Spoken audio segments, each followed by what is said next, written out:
vamos, es decir, no solamente en México se tiene, ¿ya estamos? Ya, No ya. solamente se tiene en México esta tradición. Perdón, Periscope, se cayó la transmisión. Ya saben que es común que nos pase más o menos después de una hora y cachito de estar transmitiendo. Pero bueno, entonces, bueno, les termino de comentar que es así como las tradiciones de Día de Muertos han llegado más allá de nuestras fronteras y ahora pues se encuentran en Chicago, en un lugar que tiene una alta población chicana y pues se encarga de renacer todas estas tradiciones y de que no se pierdan en las culturas y en las escuelas latinas que tienen grande población latina en Estados Unidos. El altar de muertos huasteco en la fiesta de Chantolo es también algo muy importante. En cualquier región del país se tiene la costumbre de ir a los cementerios para celebrar los días de muertos o de los fieles difuntos el 1 y 2 de noviembre. En ciertas regiones está muy arraigada la tradición de elaborar altares de muertos en las casas,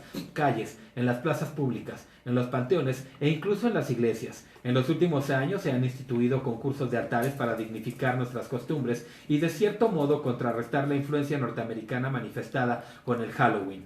Los altares de muerto varían en concepción y materiales según la influencia cultural de la región donde se elaboran. Es difícil decir ¿cuál estilo es más espectacular o interesante? Pues cada uno tiene lo suyo. Veamos como ejemplo el altar de muertos que se hace en la Huasteca, al sur de Tamaulipas y al norte de Veracruz, al norte de Hidalgo y oriente de San Luis Potosí, donde la influencia indígena Tenec o Huasteca y Nahua es de muy fuerte y muy representativa. El altar huasteco suele estar dedicado a Chantolo, siendo una de las tradiciones más importantes o la más de la cultura huasteca. Dicho altar representa varios elementos que se remontan a las raíces ideológicas y creencias mitológicas prehispánicas, aunque en su conjunto es un elemento mestizo que incluye un sincretismo religioso huasteco con el catolicismo actual. Los elementos básicos son un arco. Este se confecciona con hojas frescas de limonaria y flores de cempasúchil. La parte superior representa el ciclo del sol como dador de luz y vida, y en la parte central se colocan algunas imágenes religiosas que entre los huastecos suelen ser la Santa Cruz y la Virgen de Guadalupe. Aquí la intención es que la Virgen u otro santo se le pida por el descanso eterno de las ánimas. A un lado se colocan las fotografías de los difuntos que son recordados en esas fechas. La mesa. En la mesa se colocan los objetos de recepción, es decir, ofrendas para dar la bienvenida a las ánimas, tamales, ofrendas que consisten en varios elementos convencionales como bebidas, cigarrillos, naranjas o mandarinas, dulces, la tradicional calavera de azúcar y sobre todo el pan de muerto, que en muchos pueblos huastecos este pan tiene forma de un monito y se coloca ya sea junto a las demás ofrendas o colgándolo del arco. La creencia indica que este monito sirve como una distracción, es decir, se pone para que los difuntos no se confundan y no se lleven a quienes todavía gozan de esta vida. El piso.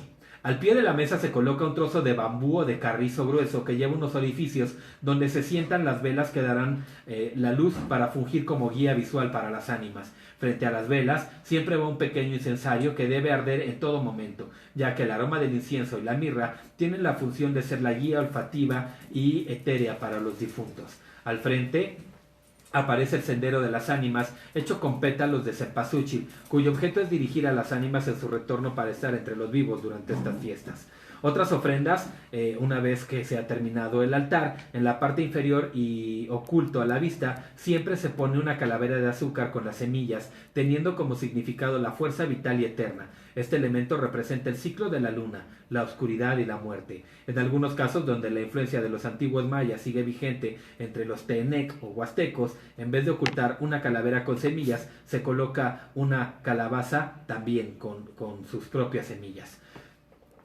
También uno de los lugares donde yo he visto las ofrendas más monumentales y más grandes es en Janitzio, en Michoacán. Ahí tienen una costumbre muy, muy bonita donde se hace un tejido de hilo transparente que va del piso al techo y de pared a pared. Entonces se hace un tejido de hilo transparente y en ese hilo se cuelgan frutas, panes, alimentos. Es decir, hay, cuidado con la transmisión, hay muchos plátanos, así déjalo, hay muchos, vamos, se cuelgan plátanos, se cuelgan frutas, y entonces el altar o la ofrenda no queda solamente en una mesa, sino que es queda en un en todo el lugar, ¿no? Es decir, del piso al techo, y le da una tridimensionalidad muy grande a esto. Entonces, bueno, esa es una de las ofrendas más grandes que hemos visto, y de las que a lo largo del país, pues de las que he considerado que son de las más bonitas y de las más grandes. Hace ratito nos preguntaban por Periscope qué pasaba si no poníamos ofrendas o si no creíamos en eso. Bueno, pues esta es una leyenda recopilada de Tampamolón Corona en San Luis Potosí, y que se hace en la fiesta de Todos los Santos, y es la leyenda del hombre que no creía en esta historia. Hay historias cuyo contenido y desenlace dejan una enseñanza moral que evidencia la idiosincrasia de un pueblo o una cultura en particular. En la Huasteca se cuentan muchos relatos de este tipo, los cuales están relacionados con las tradiciones y costumbres de sus pobladores, sean tenec, nahuas o mestizos. Un buen ejemplo es este, que habla de alguien que no solía observar la tradición de Día de Muertos y que por ello recibió un castigo. Lo interesante es que en otras regiones del país con diversa étnica, como Tlaxcala o Oaxaca, también se cuentan entre su acervo con narraciones similares. Esta es la historia de un hombre que residía en Tampamolón. Era un hombre raro, pues no tenía muchos amigos. Vivía solo porque había evitado casarse o tener hijos. Sus padres habían muerto tiempo atrás y sus hermanos habían emigrado a los Estados Unidos en calidad de mojados. Cuando se aproximaba la fiesta de Todos los Santos, siempre se ponía de muy mal humor. Año tras año, mientras los lugareños preparaban las ofrendas para los difuntos, arreglaban los altares e iban al cementerio. El hombre prefería encerrarse en su casa. Unos primos suyos le decían que era un deber participar en la fiesta y llevar ofrendas a las tumbas de sus ancestros, pero él se negaba porque no creía en esas cosas. En cierta ocasión toda la gente andaba muy atareada arreglando los altares y las ofrendas para colocarlas en el panteón.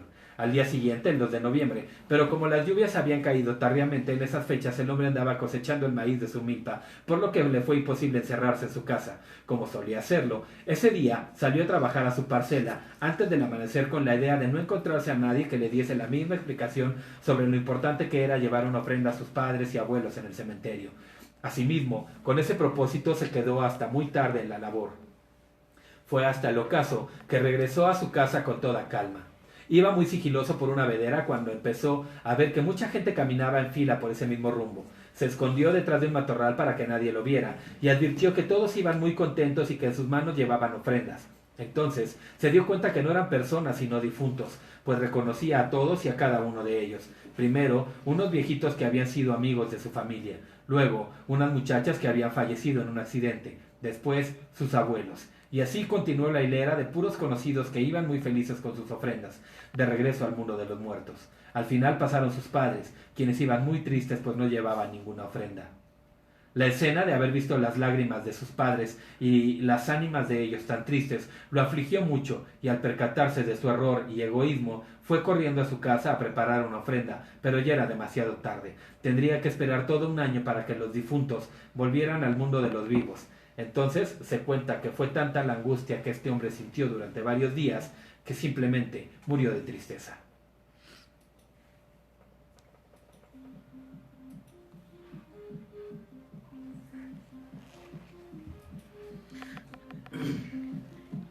Hola, ¿qué tal? Ya estoy de regreso aquí con ustedes en Facebook y Periscope.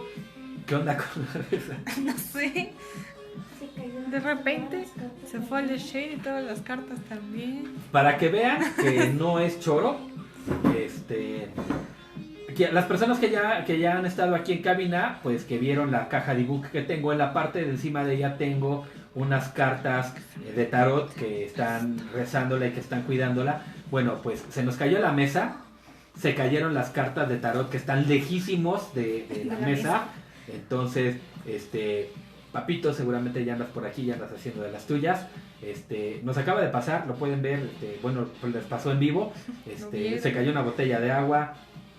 Bueno, entonces todo eso nos acaba de ocurrir aquí en vivo. Carribas Jerónimo dice: hola, buenas lunas. ¿Qué tal? Buenas lunas. Cari Rockabilly, oh sí, el pajarete, saludos desde Guadalajara. Saludos, Cari Rockabilly, que eres de allá, seguramente lo conoces muy bien. Juan Chavarría, saludos desde San Luis Potosí. Ya estuvimos contando algunas historias propias de San Luis Potosí. Cristi Gin nos pone por ahí aplausitos, muy bien, muchas gracias. Y vamos a ver qué nos comenta por acá en Periscope.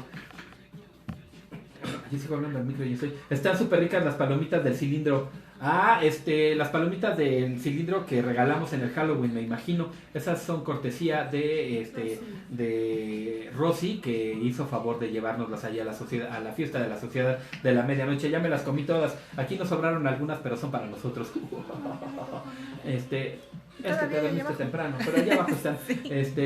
Y ahora voy por las de Jano. No, bueno, Ale agarró una bolsa como de 3 kilos de palomitas y estaba.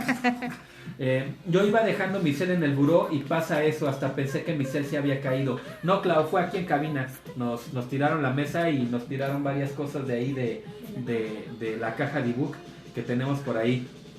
Nos pone Betito Tel 24. ¿Qué onda, Betito? ¿Cómo estás? Saludos para ti desde la Ciudad de México. David Roche, saludos, bro. Saludos para ti, David. Qué buena onda que ya andes por acá. Nosotros nos encontramos ya transmitiendo desde la cabina de Radio Macabro. Bastante bueno el programa. Gracias, Juanito. Qué bueno que te esté gustando. Saludos al papá de Betito que dice que va a sacar a no sé quién. Pues cuando gustes. Dice que sí se espantó. Clau, no te espantes, Clau. No pasa nada. Y pues cuéntenos. ¿Qué más? Aquí en Facebook, estamos oyendo, Carlitos Blue acaba de comenzar a seguirnos, estamos oyendo a Diane Ward con una canción que se llama Banana Brain, ok, saludos desde Arandas, Jalisco, saludos hasta Arandas, oye, mucha gente de Jalisco nos está escuchando hoy, qué buena onda, ¿qué más?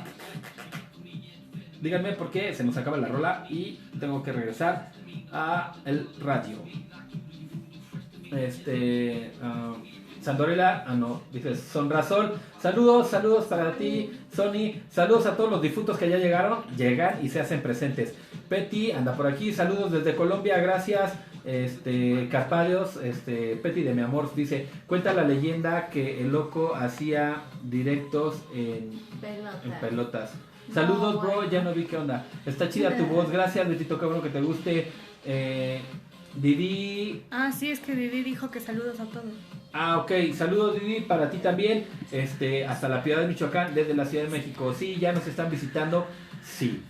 Y gacho que sí se vio aquí, generalmente, pues a veces alguien se recarga y la mesa se cae o algo, pero no, ahora no se recargó nadie. Y se fue parejita, ¿ok? Carnal, mándame saludos a Giovanni Guerrero de Coajimalpa que trabaja en Cualitas. Ahí está, saludos para Giovanni Guerrero que anda trabajando en Cualitas. Didi 403, gracias a ti, Didi, por estar aquí siguiendo la transmisión del programa. Ok, ¿qué más? Acá, ¿quién más? Chris Higgin, Fantasmitas, Viri Heredia, saludo enorme desde Paraná 10, aquí desvelándome en el Where y yo oyendo tu programa. Gracias, David Roche, ya está. Paraná 10 está aquí cerquita. Rosas Cartín, estoy en programa, no puedo atender tus mensajitos, pero muchísimas gracias por dejárnoslos terminando el programa y en el transcurso de la semana que tenga más tiempecito los checamos, ¿ok? ¿Qué más? ¿Nadie más? Ok, saludos, Candy. Sony, hola. Hola desde Chicago, besos para ti y todos tus seguidores. Gracias, Mafafa68. Allí en Chicago tenemos familia, saludos para toda la familia de Chicago. Si nos están oyendo, Eligio, Silvia, Gervais, ¿cómo se llaman las niñas? Jessie, Gisela y Gaby. Gisela y Gaby, saludos para todos ustedes desde la Ciudad de México hasta Chicago. Gracias por escucharnos. Chidas las historias del programa, gracias. Dice Mauricio Hernández, Azul Ortiz, qué buena historia. Ok, y regreso en un momentito más a Facebook y Periscope. Mientras tanto, continúo con TuneIn Radio y radiomacabro.com.mx.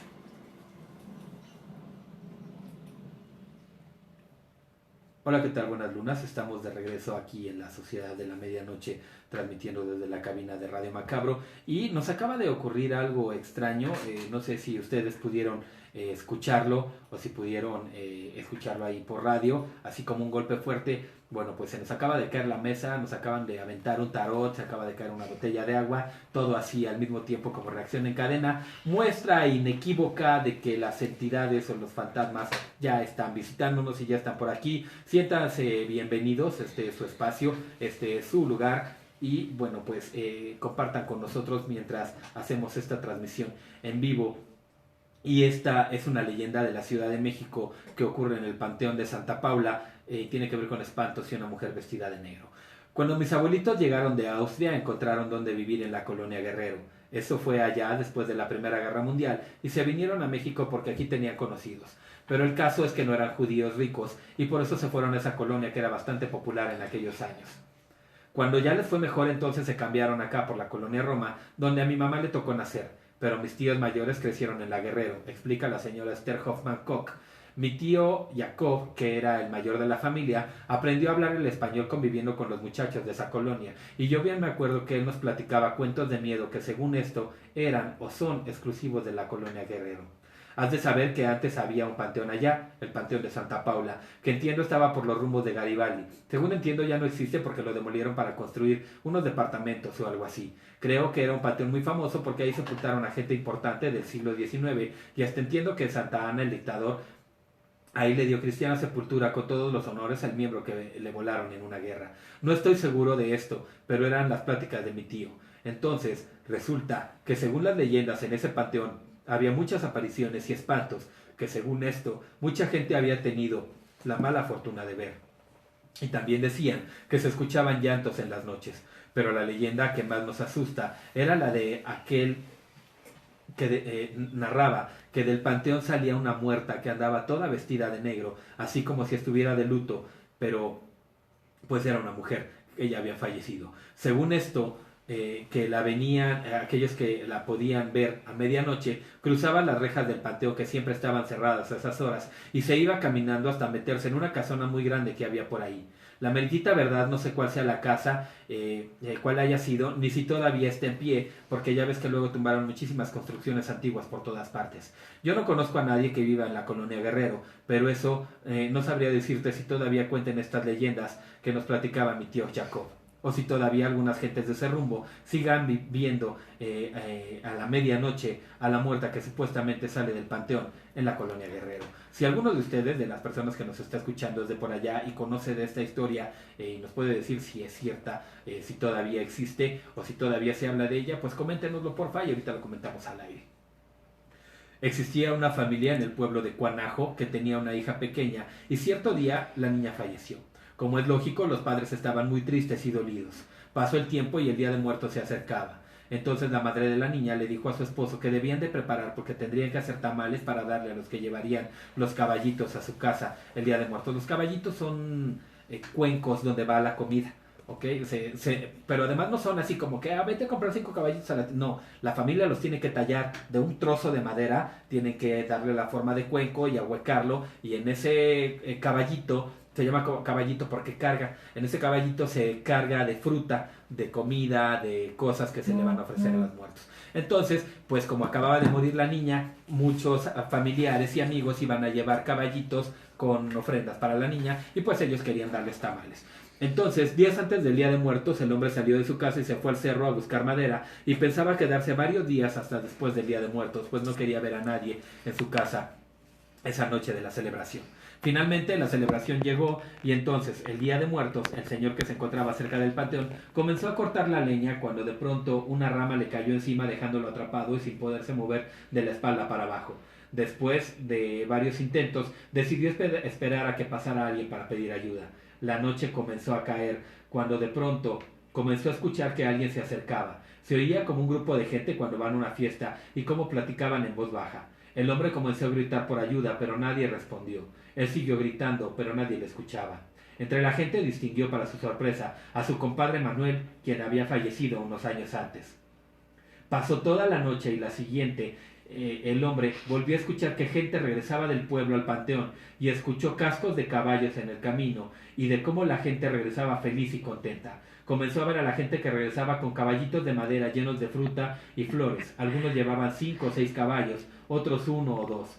Más atrás iban muchos recogiendo lo que a los demás se les caía en el camino, pero lo hacían llorando lastimeramente. Se dice que cada 2 de noviembre las almas de las personas regresan a este pueblo para ver a sus familias y para llevarse las ofrendas que las familias les preparan. Las almas que llevan más caballitos y ofrendas son de aquellas personas que los familiares, amigos y aún los recuerdan, y por tal motivo les llevan un caballito o una ofrenda el Día de Muertos. Y los últimos a los que van recogiendo, los que recogen los que se les cae a los demás, son aquellos a los que la familia ha olvidado y no se les pone un altar cerca el Día de Muertos. Entre las leyendas que rodean las celebraciones del Día de Muertos, destaca una relativa a una joven que en la víspera del Día de los Finados, pese a las advertencias de la gente mayor, pasó la noche en vela, esperando para comprobar la veracidad de las aseveraciones de que esa noche llegaban los espíritus de los difuntos. Pasada la medianoche, desde su ventana, cuando el sueño ya comenzaba a vencerle, alcanzó a ver las luces de unas velas. Varias personas marchaban en procesión, venían a la misa de bienvenida a las ánimas. Al pasar junto a las ventanas de la curiosidad, le ofrecieron una vela para que asistiera a misa. Acto seguido, la joven se quedó dormida y despertó al día siguiente pensando que todo era un sueño. Ante las dudas, acudió a revisar el lugar donde se imaginaba que había guardado la vela que le entregaron y descubrió con horror que se trataba de un hueso.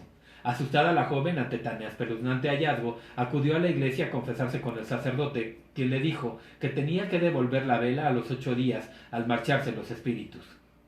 Tenía que hacerlo a través de las manos de un niño para que ella no se la llevaran los difuntos. Así lo hizo, con excelentes resultados. Y esta es una versión que ocurre en Michoacán de la Santa Compaña que les platicaba yo al principio del programa. Le dieron una vela, la vela era, a final de cuentas era un hueso, y pues cual si no entregaba o si no regresaba esta vela, pues ella podía morir. Esto no ocurre en la versión española de la Santa Compaña. Ahí si te dan la vela, ya chafeaste. Aquí, pues el sacerdote católico dice, no, está bien, ve que un niño la regrese a los muertos. Y pues ya, ¿no? Pero pues no creo. Es una variación mexicana que ocurre de esa leyenda. El desfile del Día de los Muertos. Cuenta que en un pueblo del estado de Hidalgo, hace ya muchos años, en una época en la que existían grandes haciendas y además los habitantes de la región vendían su vida trabajando en ellas, existía un matrimonio de campesinos. La señora creía bastante en que el Día de Muertos existía y que en esa fecha sus familiares venían del más allá y compartían lo que les ponían en su altar. Pero su marido era una persona que nunca había creído en eso. Decía que eran inventos de los comerciantes para vender más. Cuentan que días cercanos al 2 de noviembre la señora pidió dinero a su marido para poner su altar de muertos, pero el señor necio en sus creencias le dijo que no gastaría su dinero en eso, que si ella quería, buscara de donde ella quisiera.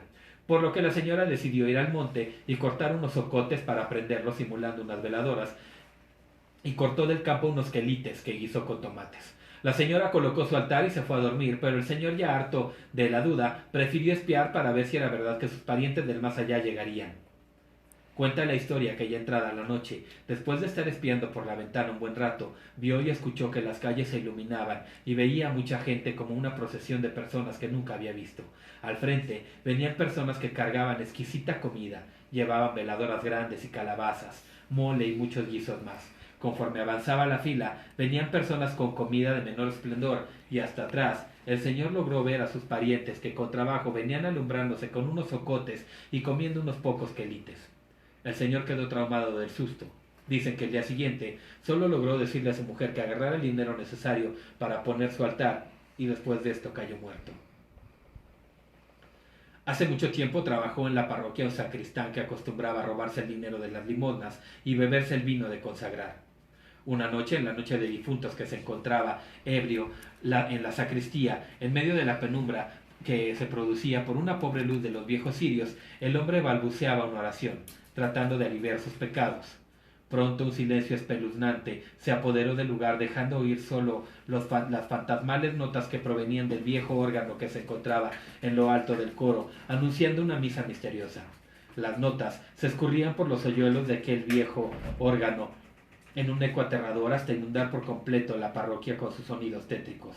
Con asombro, subió hasta el coro donde además emanaba una luz blanca y deslumbrante que proyectaba la sombra de las personas que parecía que presenciaban aquella misa. Cuando llegó a lo alto del coro, las sombras parecían desvanecerse y el fuerte resplandor de la luz se consumió. Una luz débil que provenía de los cirios que sostenían curas encapuchados iluminó la nave central de la parroquia con sus rostros ocultos, acompañaba un cortejo fúnebre. Bajó rápidamente del coro y en medio de lamentos espectrales se acercó al féretro levantando la capucha del difunto, dándose cuenta que era el rostro demacrado de él mismo, lo que le provocó un pavor que crispó sus cabellos. Tembloroso, no sabía lo que sucedía. Dio unos pasos atrás dándose cuenta de que los curas que conducían el cortejo fúnebre eran esqueletos que dejaban a su paso un olor fétido. De pronto, los cirios se apagaron y el cortejo fúnebre desapareció junto con las notas del órgano. Aterrado intentó buscar la salida, pero fue inútil. Soltó un terrible grito mientras arañaba la pared, para después caer inconsciente al suelo.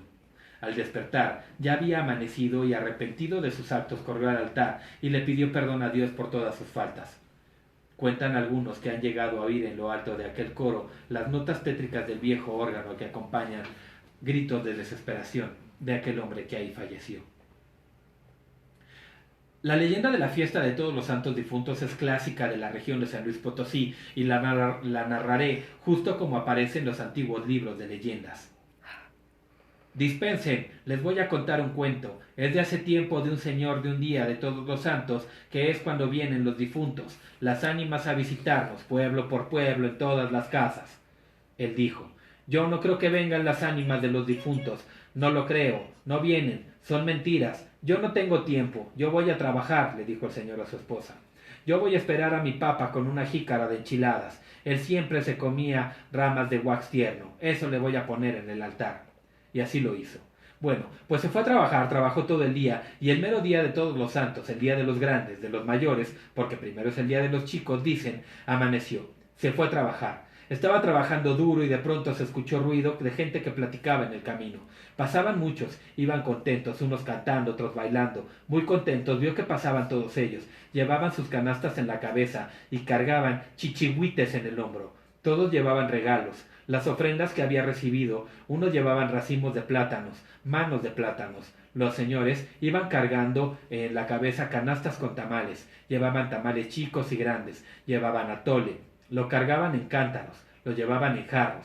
Otros llevaban mazorcas en mancuernas. Todos iban muy contentos. Entonces el señor pensó, ya veo que esas personas no son gente de verdad, porque no las conozco. Van otros señores que hace años he visto. Pobre de mi papá, dijo, y pensó que venía su papá. En ese momento vio venir a su padre, quien llevaba al hombro las ramas de wax tierno. Su mamá llevaba en la cabeza una jícara de enchiladas tapaditas, así como debe de ser. Eso llevaban sus papás. El señor se entristeció. Ahora ya lo creo. Todos los difuntos, todas las ánimas vienen, dijo. Y entonces los llamó.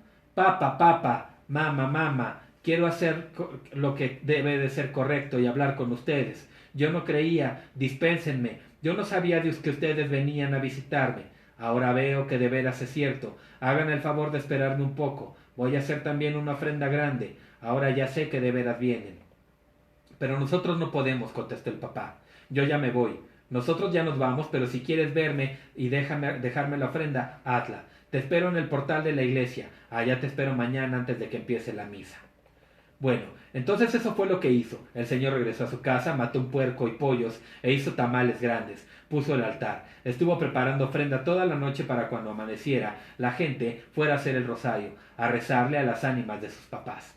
En el momento que terminó sus quehaceres sintió que le dio cansancio y le dijo a su esposa, voy a descansar, así tan pronto cuando estén ya cocidos los tamales, pruébalos y avísame. Cuando termines, despiértame. Vamos a llamar al rezadero y vamos a rezarles. Voy a ir a dejar la ofrenda allá donde me va a esperar mi papá. Y el hombre se fue a descansar a su cama. Descansó, y como a la hora le fueron a hablar, pero el hombre ya no estaba con vida. Estaba muerto, murió en su cama. Cuando la señora vio finado a su esposo, avisó a los vecinos, a los familiares, y los tamales y la ofrenda que hicieron para su papá, se los comieron los que ayudaron a enterrar al difunto.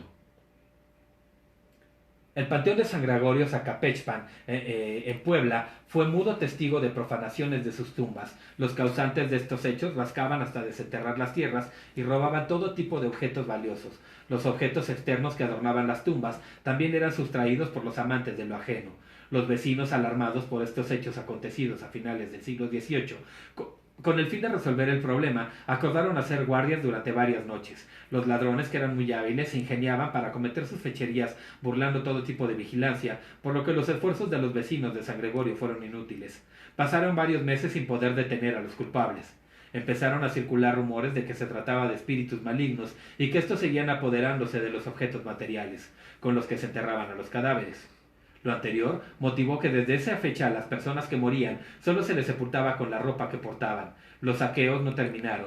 Un día los ladrones, al no encontrar más, se llevaron unas rejas que rodeaban una tumba de un noble que en vida se distinguió por ser una muy buena persona.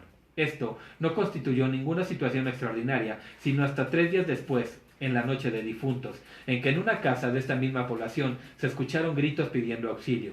Al acudir varios vecinos, descubrieron a 2 maleantes que estaban encerrados con las mismas rejas que habían robado y que después de no comer ni beber agua, gritaron para que recibieran ayuda. Ante los vecinos, confesaron sus fechorías y señalaron que desconocían quiénes los habían atrapado. A los pocos días, en las mismas circunstancias, cayeron otros 4 ladrones más que de esa manera inexplicable fueron encerrados por las mismas rejas. Después de varios casos, los vecinos dedujeron que el uso de las rejas era un castigo que imponía el espíritu de aquella alma piadosa, dueña de las rejas, librándolos para siempre de esta ola de delitos, lo que motivó que a partir de esa fecha esta singular población sea habitada por gente honesta y trabajadora.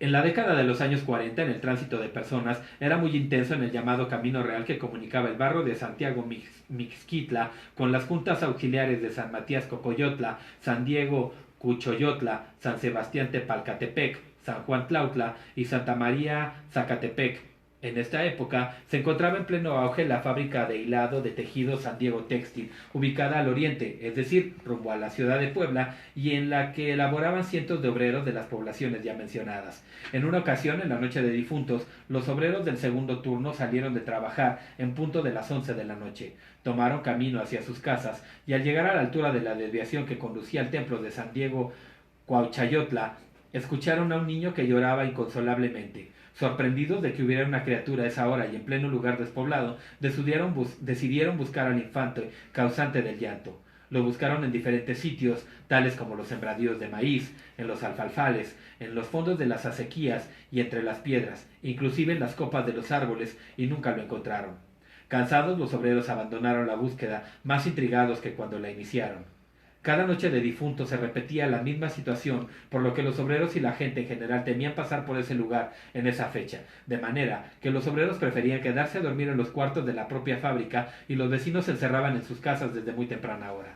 Ocasionalmente las personas que desconocían lo que ocurría y que solían pasar por ese lugar en la noche de todos los santos y fieles difuntos, al escuchar los horripilantes lamentos corrían despavoridos, y otros más que se percataban de osados buscaban al supuesto infante.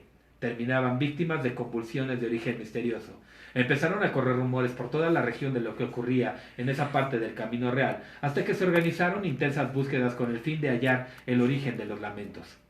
Después de mucho hurgar de un lado a otro, por fin encontraron en el fondo de la sequía por la que pasaban muy poca agua, un muñeco de trapo clavado con muchos alfileres por todo su cuerpo, aun en la cara y en los ojos.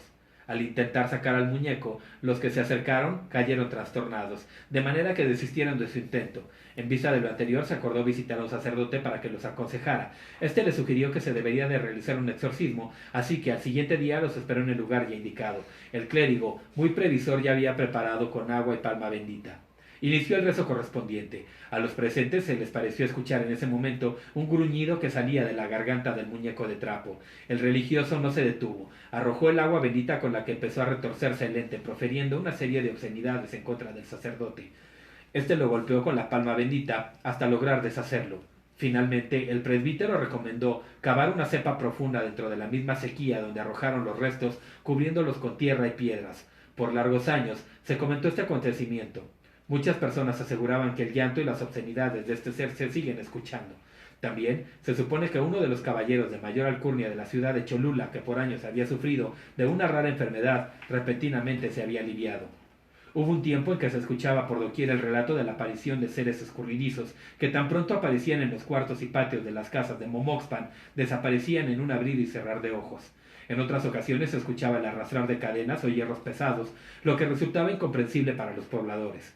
A lo anterior se agregaba que en ciertas partes del propio piso de tierra a veces emergían pequeñas flamas azules que les hacían casi morir de miedo a los momoxpenses de aquella época.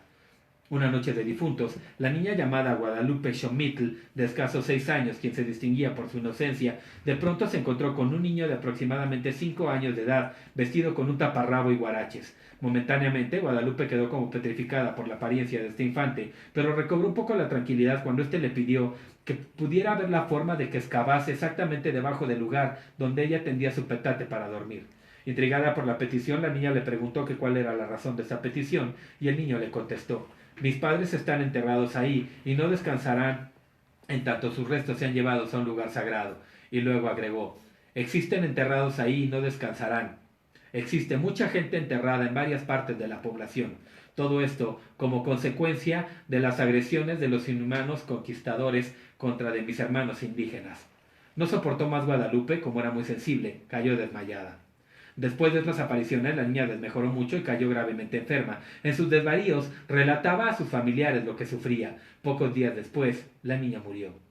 Estos fatales hechos se sufrieron en otras casas cuyos vecinos se convencieron de que efectivamente en varios lugares de Momoxpan hay restos de seres que por no estar en un camposanto, sus almas no encuentran descanso. Con el paso de los años, al ir remodelando sus casas, los habitantes de esta población habían encontrado cadáveres de personas que pertenecían seguramente a los antiguos momoxpenses. Como que responde a la tradición actual, todos estos recibieron posteriormente cristiana sepultura, justamente el día de los fieles difuntos. En otros casos, los restos solo eran polvo que se mezcló con los materiales para la construcción de nuevas edificaciones. De ahí que se diga que en Momoxpan, las noches de difuntos, se observen muchos fantasmas por las calles caminando hacia sus lugares de eterno descanso.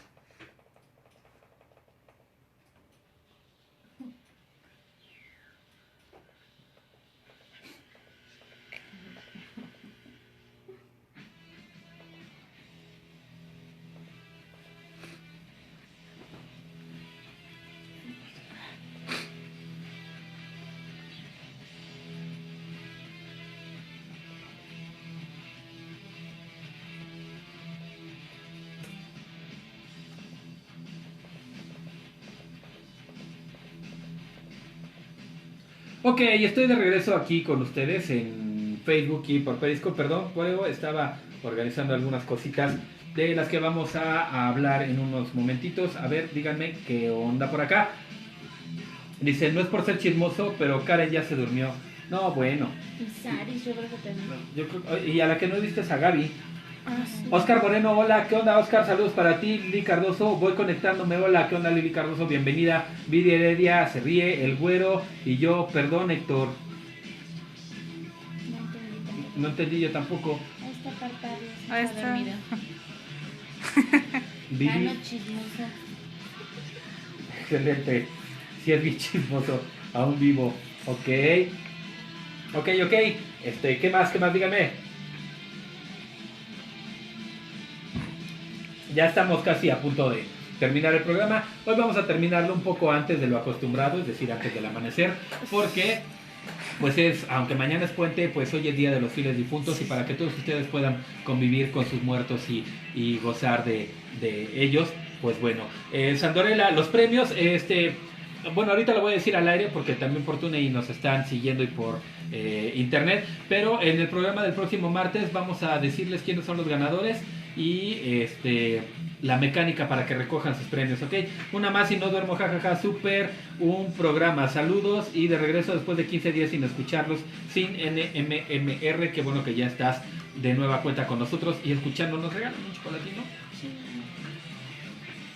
Miren, es lo que estamos comiendo aquí en cabina. ¡Ah!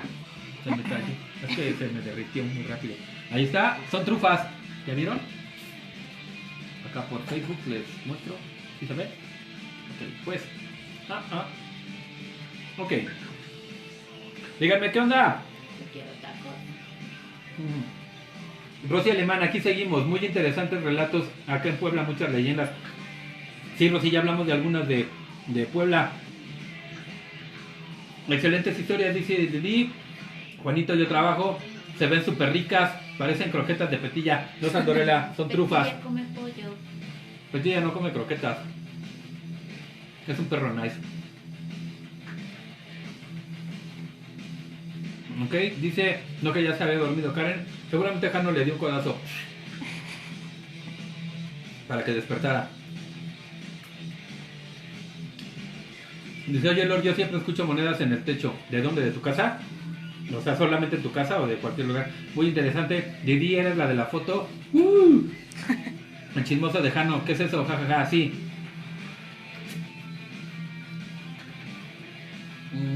¿Tenés 27? Sí. Ah, Didi ya anda pegando su chicle.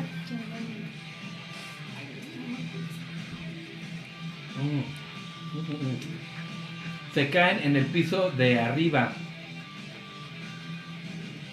Ah, ok, bueno. Si vives en un lugar donde hay gente arriba y oyes que se caen monedas, pues a lo mejor tienen la costumbre de echar volados o algo así. No sé, habría que ver qué onda con tus vecinos de arriba, para ver por qué escuchas que se caen monedas, ¿no? Dice que pasa a las 4 de la mañana. Sí, mira, Carpadios, no me lo vas a creer, pero a las 4 de la mañana yo estoy viendo la tele. O sea, a las 4 de la mañana yo, para mí es hora de estar echando novio con la Candy por el set. Entonces, bueno, pues habría que ver las costumbres de tus vecinos. Si los conoces, pues coméntales, diles qué onda. Y si no, seguramente hay dinero por ahí, porque las monedas eso representan. Cuando escuchas el trinar de monedas, o el que suenen las monedas así como pajarito, pues quiere decir que hay billete por ahí. ¿Ok? A ver qué más me están comentando por acá. Julis Hernández Chacón, come solo, no te creas, es broma. Muy buenas historias, gracias. Él también está muy atento, dice Critzy Han. Héctor, porfa, enseña al Chihuahua, please. Ok, ahorita sale a cabina. A ver qué sale. Petilla. Él es Petilla. Ahorita te quieren conocer en Facebook. ¿Ok? Muy bien, tu cara. No, pues si le hablas menos voltea. ¿Está? ¿Ya lo vieron? Bueno, ya se va. Ok. Ok, ¿qué más? ¿Qué nos dicen por ahí? Nada, nadie dice nada, ya. Vámonos. No sé para qué hago un programa si nadie dice nada. Critzy Hin, muy lindo. Julis Hernández Chacón, ok, eso ya.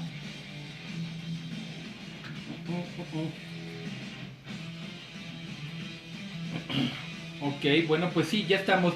Dice, ya salió la nueva rola de Metallica. Y además ya dijeron que en marzo vienen, una sola fecha. El 3 de marzo están tocando en el Foro Sol y el 5 de marzo un gratuito en el Zócalo. Entonces, ¿sabes cómo va a estar? Yo quiero ir al masivo, ¿no?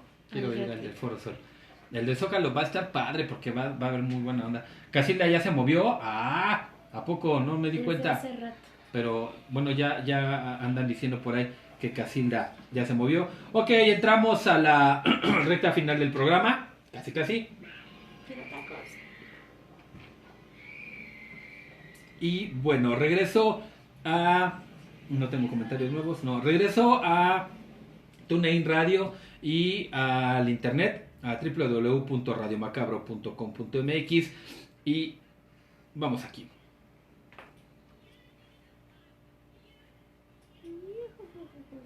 Hola, ¿qué tal? Buenas lunas, estamos de regreso aquí en la recta final de la Sociedad de la Medianoche. Vamos a leer algunos de los comentarios que nos han dejado ustedes aquí en Facebook, porque pues algunos de ustedes no se comunican por otro medio más que por acá. Y nos dice Noé Sosa, buenas lunas, por el cambio de horario cada vez más tarde aquí trataremos de seguirlos. Sí, Noé, estamos una hora más tarde. Bueno, para ustedes, para nosotros una hora más temprano, pero aquí andamos. Nos dice también por aquí Alejandro Garfias, saludos a la sociedad, un abrazo a todo el equipo. Oye Héctor, ¿para cuándo la sesión de Ouija? Ahora sí ya la hiciste bien cansada. Jano, no es que la haga yo bien cansada, es que necesito reunir algunos elementos de protección sobre todo porque hay gente que quiere venir, que no sé yo qué onda con ellos, no sé si sean débiles, si sean ondas así. Entonces necesito proteger bien el lugar y lo que vamos a hacer para que podamos jugar. Pero yo espero que en 15 días ya podamos hacerla. ¿Ok? Nos dice Rosy Alemán, sin falta estaremos escuchando como cada martes y comiendo bolillas para el susto. Un abrazo a todo el gran equipo de Radio Macabro. Saludos a la chiquifan Denise, saludos Denise para ti, gracias. Y a mi mami chula, la señora Anita Alemán, mami chula de Rosy Alemán. Anita Alemán, muchísimas gracias, ya tuve el gusto de conocerla, que estuvo aquí esperándonos en la puerta, qué pena, pero bueno, pues saludos para usted. Jadis Jackson de O, saludos a todos ustedes que hacen un programa de contenido y calidad, cada programa se ve su esfuerzo, por ello felicitaciones, como cada martes ahí presentes como siempre, gracias. Sabdi Martínez, ¿dónde lo puedo ver o oír? Ya te puse por ahí todos los enlaces. Carla Lucero de Luna Padilla, ahí estaremos, y puntuales aquí andamos. Monse Rivers, yo quiero que sea noche, ya quiero que sea de noche, pues ya andamos por aquí, ojalá nos estés escuchando. Argelia Rivero, saludos para ti y todo tu equipazo, un abrazo, saludos a todos los del grupo del WhatsApp y a mis 3 chiquitines, Miguelito, Gaelcito y Jime, saludos para todos, ojalá Jime ya esté súper bien. Martínez Connie dice, aún no empiezo, no los encuentro, ya andamos por aquí, ya vamos a terminar. No, esos a buenas lunas, retrasaron una hora, sí, perdón. Neves Gutiérrez Acosta, ¿están por Face? Sí, estamos transmitiendo por Face, por supuesto, como siempre. También nos dice por aquí, no nos está repitiendo el Jano esto. Por cierto, les postearon, les posteamos ahí en la página de la Sociedad de la Tarde la película completa de Macario. Chéquenla, es bastante buena y muy alusiva a las celebraciones del Día de Muertos aquí en la ciudad de, en toda la República Mexicana. Ok, bueno, regreso al programa del día de hoy. Gracias por todos sus comentarios, por seguirnos, por los nuevos likes y por compartirnos con todos sus conocidos. Nada tan escalofriante o aterrador como la presencia de un fantasma entre nosotros, y a veces los seres de ultratumba traspasan los linderos de la vida y surgen hechos macabros como el que a continuación se relata. Vamos a remontarnos a mediados del siglo XVIII, a una casona ubicada en la calle de las Causas, después de la sequía y actualmente de la Corregidora. Aquí vivió un notable caballero llamado don Alfonso de Gándara y Cienfuentes, quien había heredado en 1656 la fortuna y nombre de su padre, muerto 3 años atrás, pero un día su tranquila y lujosa vida se vio perturbada por un misterioso acontecimiento. Con las manos temblorosas, el rostro congestionado por la ira, el caballero preguntó a sus criados acerca de una misteriosa carta que había encontrado debajo de su copa de vino, la cual decía: «Estad preparado, debéis acudir a misa». Los criados se miraron sorprendidos sin tener la menor idea de qué les hablaba su amo. Hacía semanas que don Alfonso venía recibiendo esas notas misteriosas sin saber cómo llegaban a sus manos, topándose con ellas en momentos menos esperados. Pero de pronto aumentó el misterio y las cartas se multiplicaron, hallándolas en todos sitios y a todas horas. Al fin, un día, con la paciencia colmada, el caballero vio una carta más y su primer impulso fue el de destruir aquel papel. La tomó para hacerla pedazos, pero de pronto sintió una extraña sensación, como si sus manos estuviesen impulsadas por una fuerza misteriosa. Comenzó a abrir la carta. Sus ojos mostraron terror, asombro y duda al leer el contenido de la carta, que ahora tenía otro mensaje. «Esta noche, a medianoche, en catedral, debéis acudir a misa». Más tarde, ya no pudiendo encontrar paz en su alma, fue a contarle lo sucedido a su confesor y amigo. El religioso le pidió la carta para ver si podía saber quién era el autor, analizando la letra. Pero cuando don Alonso buscó entre sus ropas, ya no tenía la carta. Sin embargo, para el caballero la letra le resultaba muy familiar, pero no sería hasta la misa que descubriera quién era su autor.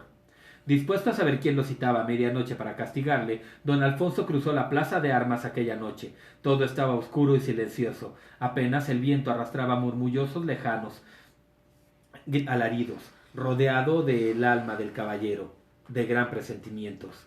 Se acercó a la puerta de la catedral. Continuaba aquel silencio ominoso. Reinaba la oscuridad de la cercana medianoche. De pronto, descubrió que por ende las rendijas de las maderas escapaba una luz vivísima. Se disponía a tocar cuando la puerta se abrió sin hacer ruido, sin que viera a alguien que abriera la puerta. Poco después se encontraba frente al altar del perdón, en donde estaba a punto de celebrarse una misa. Don Alfonso sin asombro pensó que después de todo no había sido una broma lo de aquella misa y se arrodilló en un reclinatorio que parecía estarlo aguardando. Ahora solo faltaba saber por y para quién era esa misa. Cuando el caballero levantó la vista ya estaba oficiando el sacerdote, un cura anciano y para él desconocido. Todo transcurrió normalmente. Los rezos eran solo un murmullo triste y apagado. En determinado momento salió un fraile franciscano recogiendo la limosna para la hermandad, como ya era costumbre. Cerca de don Alfonso, un caballero depositó una moneda llamándole la atención que no hiciera ruido, y para que no se dijera de su nombre y de su alcurnia, sacó 2 monedas de oro. Pero al ir a hacerlo, el mal se dibujó en su rostro, resbalando las monedas de sus manos, cayendo una de ellas al suelo, pues advirtió que las manos que sostenían la charola de las limosnas eran manos descarnadas de un esqueleto. El fraile era un cadáver.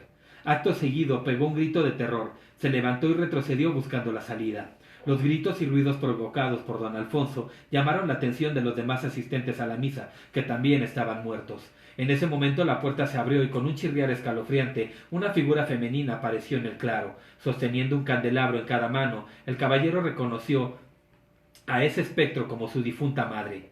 Tembloroso y sintiendo que las fuerzas le faltaban, continuó hacia la puerta, advirtiendo que aquellos espantosos seres se dirigían hacia él. También, buscando la salida de los seres espectrales, se acercaban cada vez más hasta sentir en su rostro el vaho helado de los muertos. Se sintió atropellar por los espectros, que sus huesos le tocaban, lo abatían, y por último, antes de perder el conocimiento, pegó un alarido más crispante que haya emitido ser alguno. Nunca supo cómo salió de la catedral. A la mañana siguiente fue encontrado bajo la cruz de Menorca, dibujado en su rostro un terror tal que parecía haber visto al mismísimo Lucifer. Rodeado de gente despertó de su largo desmayo. Don Alfonso fue llevado a su casa por unas amables personas y ahí se quedó guardando reposo de su macabra experiencia. Pero por la tarde mandó llamar a su confesor Fray Miguel de Almeida y le contó lo sucedido. Después le pidió al religioso que hablara con el obispo para poder corroborar su historia en aquella capilla. El caballero fue y habló con el señor obispo, el cual estaba enterado de este suceso. La historia comienza cuando el obispo, junto con otros pasajeros, entre ellos los padres de don Alfonso, venían de España camino al Nuevo Mundo. Todo marchaba con tranquilidad, hasta que de repente empezó una terrible tormenta. Los rayos caían tan cerca del barco que todos pensaron que iban a morir en ese momento. Entonces toda la tripulación hizo una promesa. Si llegaban sanos y salvos, se llevaría a cabo una misa en el altar del perdón. Todos llegaron sanos y salvos. Cada uno tomó su rumbo. El padre de Alfonso amasó una gran fortuna a lo largo de los años, pero a la hora de querer reunir a toda esa gente, descubrió que prácticamente todos ya estaban muertos. Desgraciadamente el señor murió pocos años después. Al escuchar todo lo anterior, el obispo y el mancebo fueron a aquel altar y, en efecto, ahí encontraron los candelabros y la moneda. Así que ya saben, si visitan la catedral a medianoche y ven que hay una misa, tengan cuidado de no llevarse una mala sorpresa. De las ciudades de más sabor colonial en América destaca San Luis Potosí, y al igual que la antigua capital de la Nueva España, es pródiga en leyendas y sucesos. Macabra es esta leyenda potosina que nos habla de una misa oficiada y precedida por espectros, teniendo como escenario el conocido cementerio del Saucito. Aún hay gentes en San Luis que recuerdan la cadena de hechos sobrenaturales que rodean este suceso, y esto nos da pauta para iniciar el relato. La escena macabra mencionada, al parecer la vio por última vez en 1909 Consuelo Meléndez, viuda de Hinojosa. Se sabe que alguien más la presenció, pero no vivió para contarlo. Con los ojos desorbitados por el miedo y sintiéndose desfallecer, la señora Meléndez logra llegar al centro de la ciudad y llamar desafortunadamente ante la puerta de la casa del señor cura Antonio Cabañas. Lo inoportuno de la hora y el estado de las cosas de la época hace que el cura tome tiempo y precauciones antes de abrir. Al ingresar a la vivienda, la mujer le contó al religioso las macabras apariciones que había presenciado hace unos momentos. Curiosa la señora, pregunta de dónde surgieron los espectros. El cura le contesta que estos sucesos se remontan a la época de la colonia y decide contarle el origen de aquellas misas. Sentémonos y escuchemos ahora el relato del señor cura. Este suceso comienza en la entonces capital de la Nueva España. Estamos en el segundo tercio del siglo VI. De España había llegado un maduro caballero llamado don Rodrigo de Quevedo y Coronado, con una cédula real que ordenaba que se le diese la mejor encomienda a él. El virreinato trataba de humillar a los descendientes de Cortés, y por eso la encomienda que correspondía a Martín Cortés se le dio a don Rodrigo. El caballero le pareció poco, y creyéndose el mismo rey de España, exigía más y más. Así era él, inconforme, y cada vez que alguien le preguntaba acerca de la encomienda, lo único que hacía era quejarse todo el tiempo, acusando a sus esclavos de ladrones, patanes y haraganes. Las condiciones en las que trabajaban los indígenas en la encomienda de don Rodrigo eran miserables e inhumanas. Todo esto por su afán de enriquecerse más rápidamente como lo había prometido al rey de España, y cada vez que el capataz le rendía cuenta del producto de su encomienda, estallaba en cólera, recortando cada vez más los gastos y matando de hambre a los esclavos. Los pobres infelices en esas condiciones caían agotados sobre los surcos, y en esos momentos aparece la siniestra figura de don Rodrigo. Él viene hecho una fiera, descarga una tanda de latigazos sobre aquellos inocentes, una y otra vez cae el látigo sobre las espaldas desnudas y las flácidas extremidades de aquellos infelices. La carne se convierte en pulpa, hasta que el capataz decide intervenir para decirle que lo único que está azotando son cadáveres, pues aquellos hombres ya habían muerto de hambre y agotamiento. Tantos desmanes cometidos por don Rodrigo y tantas injusticias y muertes ocurrieron que el virrey decidió intervenir para terminar aquello. Por ello, manda llamar al palacio ilustre al conde de Montalbán, a quien le dio tan delicada misión. Ambos estuvieron cambiando impresiones y entre la plática comentaron que era necesario dotar de tierras a un descendiente de Alvarado. Sin pérdida de tiempo, el conde va a casa de un Rodrigo y habla con él, explicándole que por fin el rey le había concedido el tan anhelado Potosí que tanto había deseado. Sin pensarlo dos veces, aceptó, y hechos todos los preparativos, se encamina a buscar sus anheladas tierras. Semanas después llega al valle de donde hoy se levanta la hermosa ciudad de San Luis Potosí, viendo don Rodrigo que aquellas llanuras inhóspitas de las que se había nombrado dueño y señor no son las tierras verdeazas que él soñaba. Entonces se pone a pedir información y se da cuenta de que el verdadero tesoro se encuentra bajo tierra, yacimientos de oro y plata. Tiempo más tarde, como una atalaya que vigilaba adusta el feudo interminable, le fue construida al caballero una casona de buena fábrica. Desde ahí salían diariamente en busca del ansiado Potosí grupos de indios mandados por un español, bajo condiciones terribles que recorrían grandes distancias en busca del mineral que ansiaba don Rodrigo. Los indios de aquella comarca buscaban también la riqueza empleando el método de sus ancestros, que consistía en tirarse barriga hacia donde sale el sol, buscando entonces un vapor que debía escapar de la tierra. Cuando descubrían ese vapor casi imperceptible, corrían hacia allá sin perderlo de vista y excavaban con manos rápidas y deseosas, como si temieran que la riqueza mágica se les fuese a escapar. En efecto, varias piedras de colores con que los antiguos indios fabricaban collares y adornos brillaban al sol en las manos de los indígenas, rezas de emoción, pensando en servir a su amo y ser recompensado. El español las llevó a aquellas piedras brillantes ante gente conocedora de estas joyas, pero se le cayeron las alas del corazón cuando el señor le dijo que solo eran guijarros que no servían para nada. Conforme pasaban los días, don Rodrigo enloquecía pensando en oro, pues sus nuevos dominios casi no producían, ya que la gente se dedicaba a buscar afanosamente el mineral amarillo. Con el crecimiento de la ambición del caballero, igualmente la población iba en aumento. Y a ella llegaron un día dos hermanos expertos gambusinos. Eran los hermanos Juan y Pablo de la Rosa, recién llegados de España y en busca de fortuna, y ambos, naturalmente, encontraron acomodo con el hombre a quien la ambición de oro consumía. Buscaron y rebuscaron un indicio del valioso metal, pero no había indicios de este por ningún lado. Después los dos hermanos se enteraron de que los indios se extraían el mineral de un antiguo socavón y deciden experimentar, pero transcurrieron los meses y los hermanos finalmente admiten su fracaso ante su tirano patrón.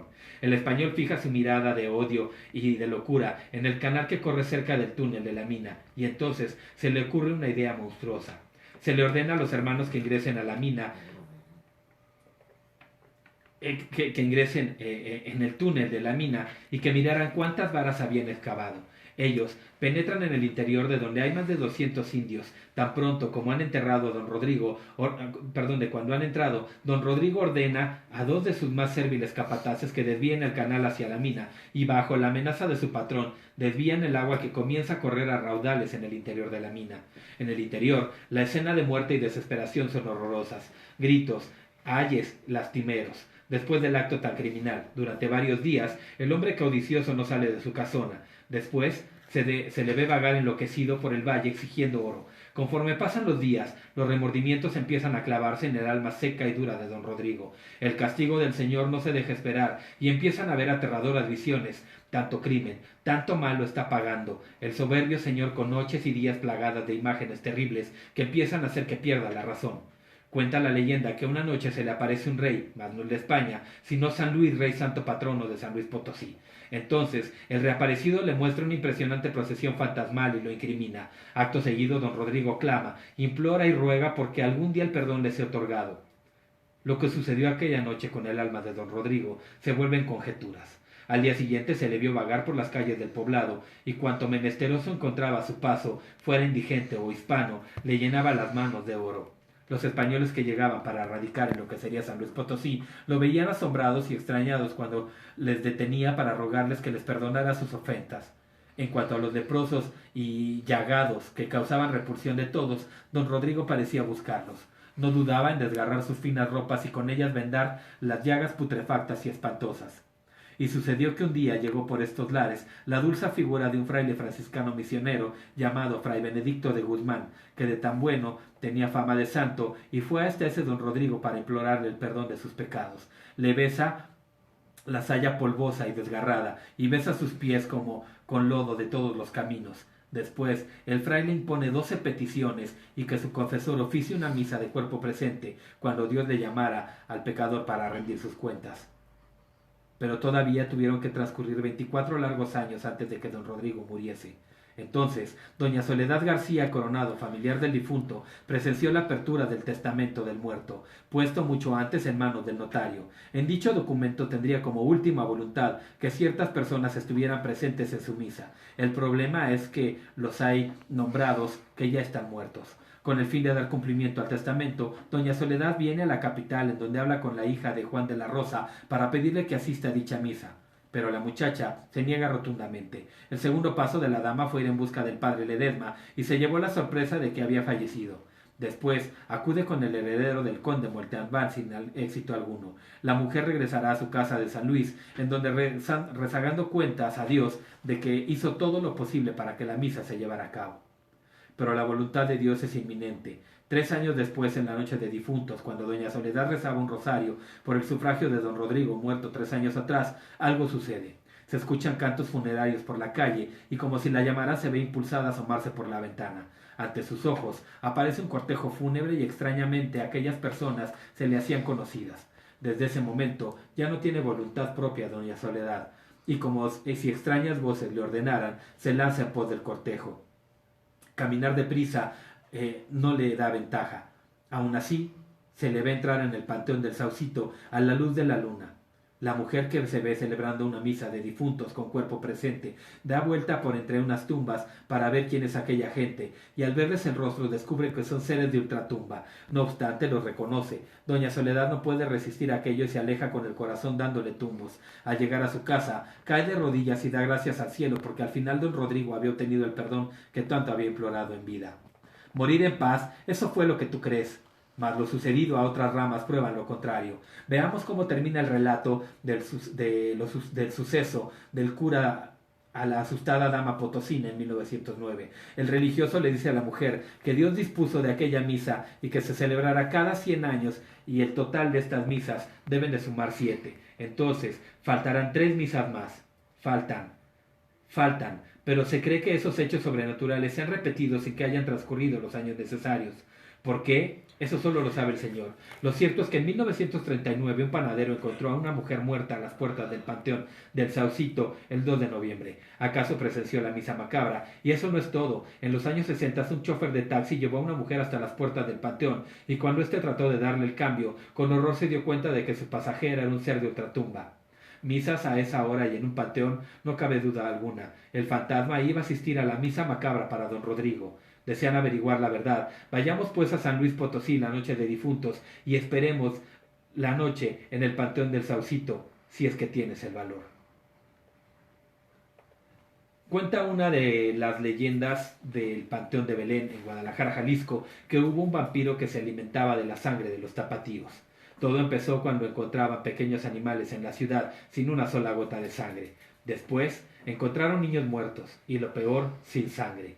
El pánico reinaba en las calles al caer la noche. La gente no salía al oscurecer y se quedaban en sus casas rezando por sus vidas. Hubo unas personas que estaban cansadas de esta situación y se armaron de valor para acabar con la amenaza nocturna. Así, después de seguir la pista del vampiro, lo emboscaron y esa misma noche le pusieron una estaca de madera en el corazón que le atravesó el pecho hasta tocar el piso, lo cual le causó la muerte. Al día siguiente la comunidad lo sepultó en el Panteón de Belén y pusieron lápidas grandes sobre su cuerpo con la esperanza de que no surgiera otra vez por la noche. Después de muchos meses, las lápidas fueron quebrantadas y un árbol salió de la tumba del vampiro. Ese árbol todavía existe en el panteón y se cree que nació de la estaca que fue clavada en el corazón del vampiro. Cuando la gente cortaba pequeños pedazos del árbol, este sangraba y se dice que la sangre provenía de las víctimas del vampiro. También se afirma que durante la noche puedes ver las caras de las víctimas reflejadas en el árbol. Según la tradición oral, el árbol se mantendrá vivo porque cuando el árbol muera, el vampiro regresará. Actualmente el árbol del vampiro es protegido con un cancel porque mucha gente acostumbraba a destrozar el tronco para ver si de verdad salía sangre y por ende el árbol se estaba secando. A la fecha, el árbol está en buenas condiciones y mientras el árbol viva, la leyenda vivirá, mas no así el vampiro.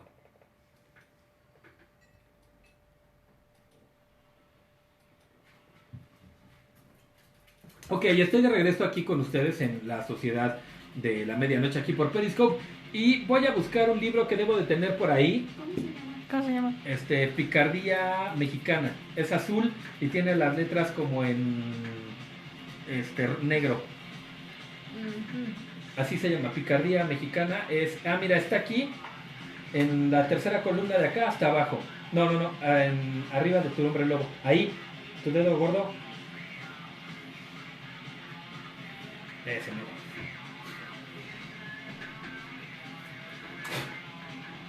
Aquí debe de estar el ánima de Sayula. Aquí está. ¿Te la busco si quieres?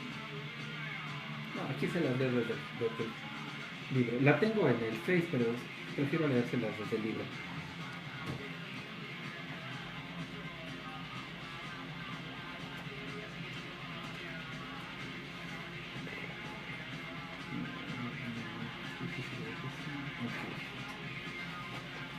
Qué complicado lo ponen, ¿no?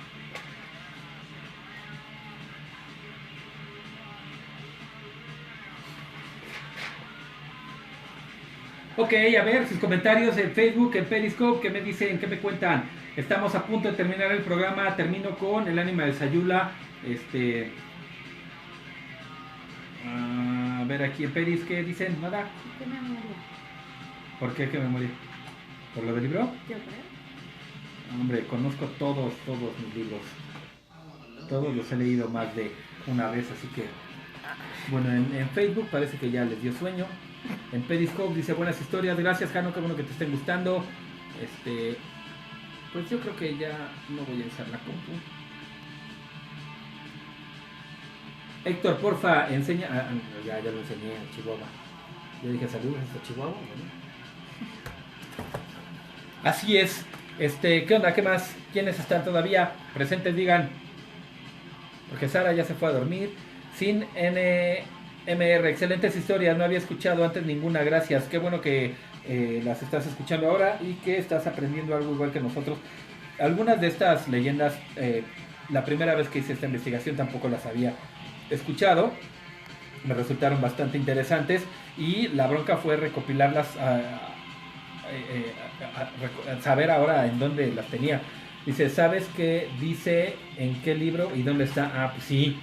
No, y bueno, si vieras la cantidad de libros que tengo, pero pues sí me lo sé. ¿Presente? Presente. Ah, presente, ¿no? Sí, yo creo presente también. Ok, presente para ti. Y bueno, la historia que les voy a narrar ahorita para terminar es una rima pícara. Tiene mucho que ver con la picardía, así se llama el libro, Picardía Mexicana. Entonces, pues sí, tiene mucho que ver con la picardía y con la manera que tiene el mexicano de burlarse de la muerte. precisamente por eso cerramos con ella. Luis David de la Fuente dice: buen programa, gracias Luis, qué bueno que te esté gustando, saludos para ti y para Eira, que nos sigues cada martes. Y bueno, pues entonces el ánima de Sayula tiene que ver con muertos, tiene que ver con dinero, tiene que ver con la risa que los mexicanos le tienen a la muerte, ¿ok? Entonces, ¿qué onda? ¿Algo más? ¿Nada más? ¿Ya? ¿Ok? Está escrita a manera de verso, como las calaveritas. El autor es Teófilo Pedrosa, quien se ha encargado de escribir gran textos para la picardía mexicana. Tiene una novela muy chiquita que es una novela de puros albures y todos ocurren dentro de una panadería. Entonces es así como de: ¿qué va a llevar Dona Concha? Entiérreme 3 virotes. Ponga a toda la novela, está escrita así, con nombres de panes y además con una secuencia muy lógica, que si no le agarras el doble sentido, no te das cuenta de que neta te están albureando. Entonces, bueno, más o menos de esta manera es el ánima de Sayula, pero no tan así. ¿Ok? Ok, regreso al radio. Y les narro esto y bueno, ya nos despedimos, ¿ok? Sale. Hola, ¿qué tal? Buenas lunas. Estamos de regreso aquí en la Sociedad de la Medianoche, transmitiendo desde la cabina de Radio Macabro, ya en la recta final del programa. Y bueno, pues, qué padres leyendas, ¿no? Qué recorrido tan florido y tan, digamos, folclórico hemos dado por algunos estados de la República Mexicana. Contamos historias de San Luis Potosí, de Querétaro, de Hidalgo, de la Ciudad de México, de Puebla, de Nuevo León, de Oaxaca. Vamos, contamos muchas historias, muchas tradiciones, conocimos el origen del pan de muerto, muchas de las tradiciones, usos y costumbres que se dan aquí en la Ciudad de México, bueno, en la República Mexicana. Y pues no cerraríamos el programa sin algo que fuera una muestra emblemática de la picardía mexicana que tiene frente a la muerte, de ese sazón dulce y gustoso que el mexicano le da a la muerte, a burlarse de ella y a hacerle ver que pues simplemente es un estado más del cual nos reímos ya que no le tenemos.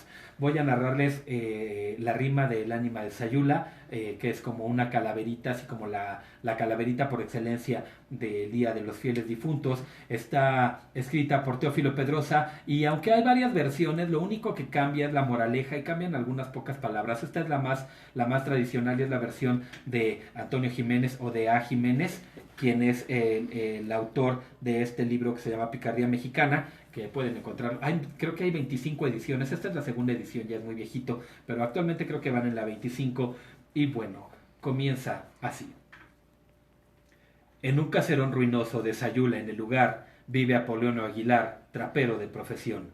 Hace tiempo que padece hambre voraz y canina, y por eso está que trina contra su suerte fatal. 4 tablas, 2 petates, un bacín roto de barro, 4 cazuelas y un jarro, son de su casa el ajuar. Su mujer y sus hijuelos, macilentos, muy hambreados, con semblantes demacrados, piden pan con triste voz. El pobre trapero esconde la cara entre la cobija, pues su suerte tan canija que le causa tal dolor. Y fijado en su consorte la penetrante mirada, y con voz grave y levantada, de esta manera le habló. Es preciso que ya cese esta situación horrible. Vivir así no es posible. Harto estoy de padecer. Me ocurre feliz idea, que desde luego te explico. Esta noche me hago rico o perezco en la función. Tú sabes que en esta tierra, entre la gente de seso, se cuenta cierto suceso que ha causado sensación.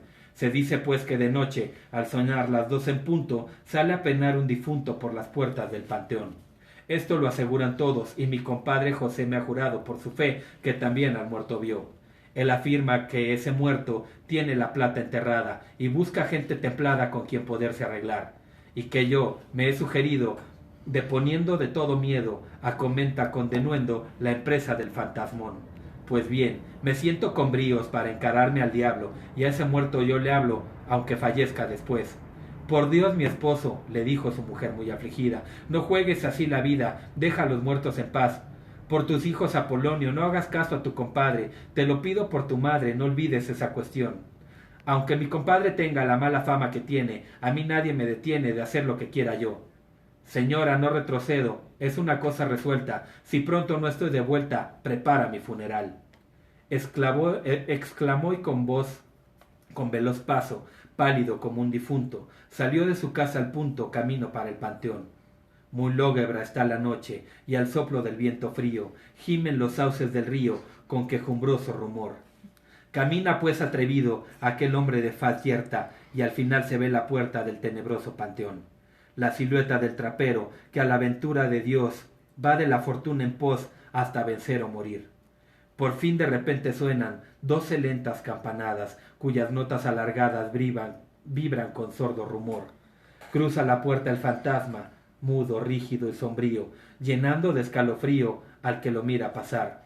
Tiene la cara cubierta con negro y tupido velo, y arrastrando por el suelo lleva un sudario también. Aguilar de espanto yerto y erizado su cabello, con agitado resuello, tras el ánima se va. Haciendo un supremo esfuerzo, cual si jugara la vida, con la voz despavorida de esta forma le habló. En nombre de Dios te pido me digas cómo te llamas, si penas entre las llamas o vives aquí entre nos. ¿Qué buscas en estos sitios donde a los vivos espantas, si tienes talegas cuantas me podés proporcionar? Me llamo Perico Surres, dijo el fantasma en secreto.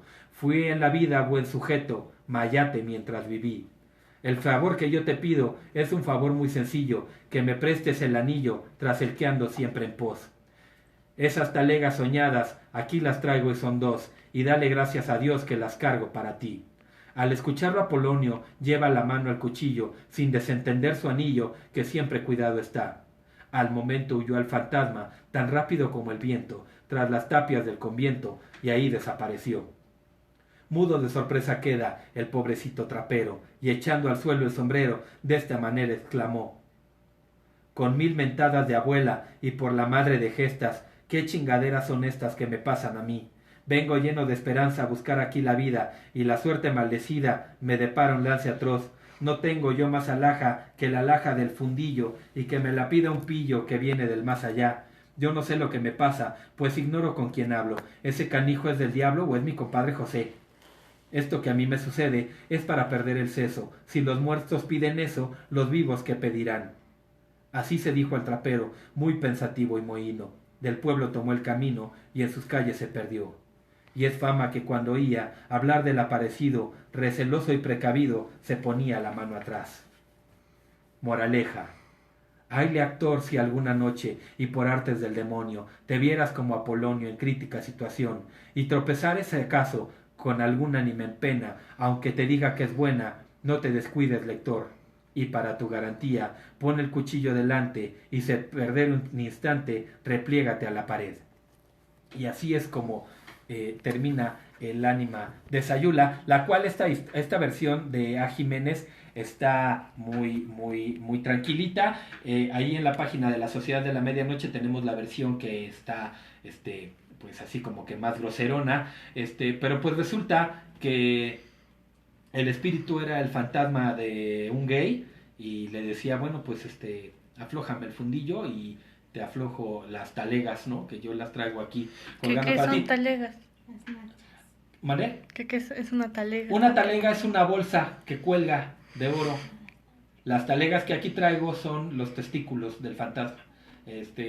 Por eso le dicen las talegas que tú buscas, aquí las traigo colgando, y si tú te vas arrimando te las puedo proporcionar. Entonces, ¿qué es lo que le dice el ánima de Sayula? Pues que le afloje y que entonces pues se la dará. Ok, entonces, bueno, pues con esto terminamos la transmisión del día de hoy. Tenemos algunos comentarios que nos quieren decir. Yo sabía que eran las nachas.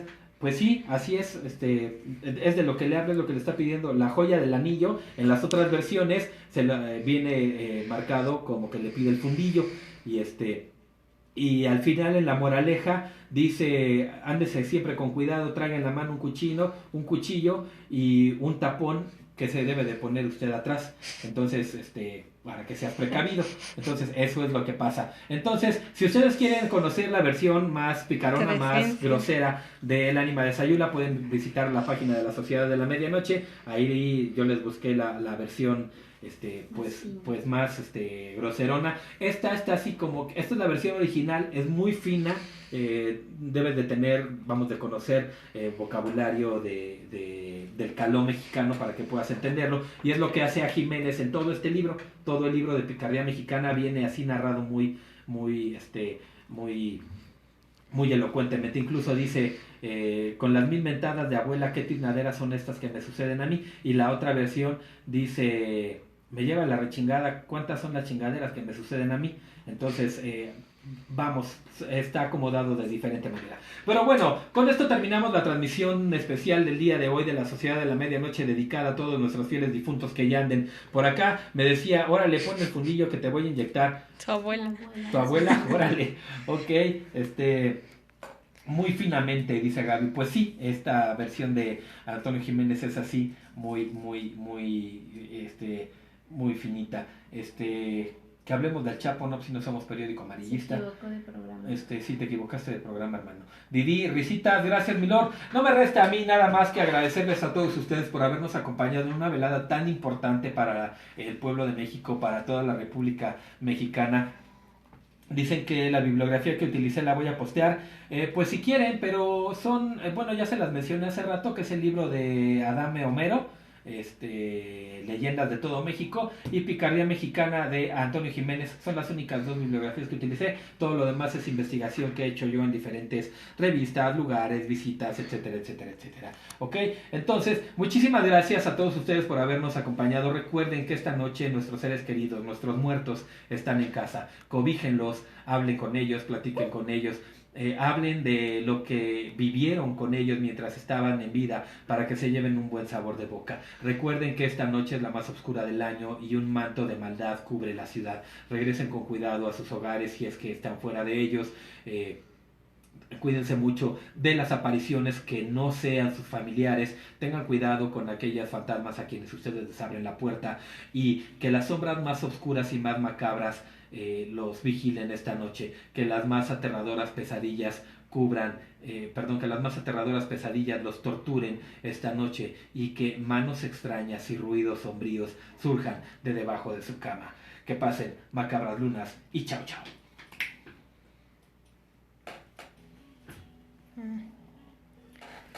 Ok.